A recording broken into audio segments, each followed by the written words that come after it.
We're a little bit different in that we are aggregating spot TV into a supply-side platform. And most of the folks on the programmatic TV side are either cable or network or national, so we're outside of all those buckets. We're taking local TV station inventory around the country, aggregating it into a platform, and making it available to both traditional TV buyers and digital video buyers through our APIs.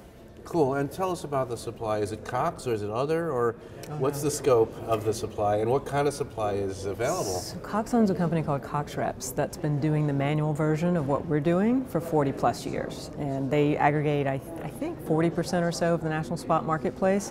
So we've been in this business for a long time. We know all the large broadcast groups, we know all the large buying agencies, and we're essentially evolving that business into a more automated and data-driven world.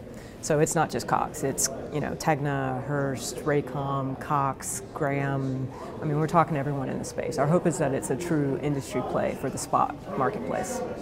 So not to get too deep into the ad ops, but explain what this means in terms of the context of either real-time or automated buying, and sort of why that's different from what's been done all these years, and the opportunities for the brands to reach a specific market.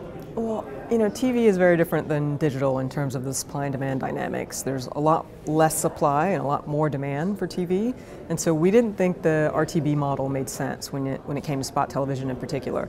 Our model really leverages the best learnings that occurred in digital as a starting point for where we're attacking programmatic TV.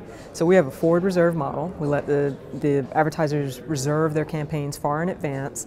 They can negotiate the pricing one-on-one, private marketplace model that evolved for premium publishers online, and it gives them full access to any TV inventory that they can buy today. So it's full schedule inventory in local marketplaces. You can layer on data and only buy the parts of the schedule that over-index for the audiences you're trying to reach.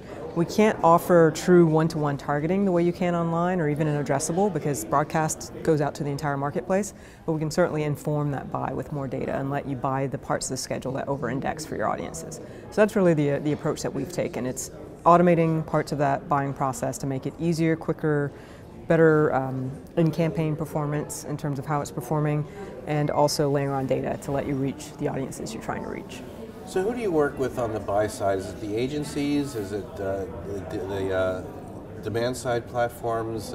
Explain a little bit about how you fit into that world. Both. So when we started evaluating the space in late 2013, we went out and talked to a ton of people on the buy side, and it wasn't clear to us whether the money for programmatic TV was going to be the trading desks that were set up to buy digital video, whether that budget was going to grow and it would all be over there, or whether the TV buying groups would learn to buy impressions and audiences and maintain those budgets that they get today to buy the local markets.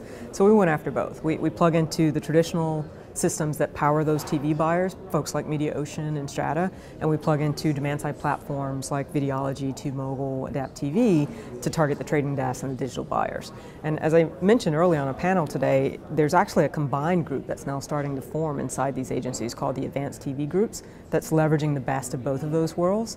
We're talking to those folks too. We want to be agnostic in terms of where the demand shows up and make sure that whether they buy from the TV buying group, the DSP, or these advanced TV groups, they can get access to the inventory that our stations have. And finally, where do you see this kind of going in the next year?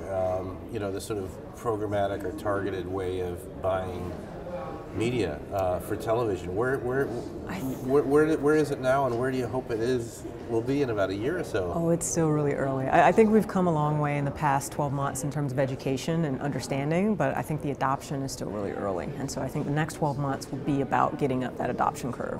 A lot more scaled supply available for the buyers to buy, and so we'll really start to learn what are the right business rules, what are the right metrics, how much of an impact can this form of buying really have on an advertiser's marketing plan, and how does it change that marketing plan.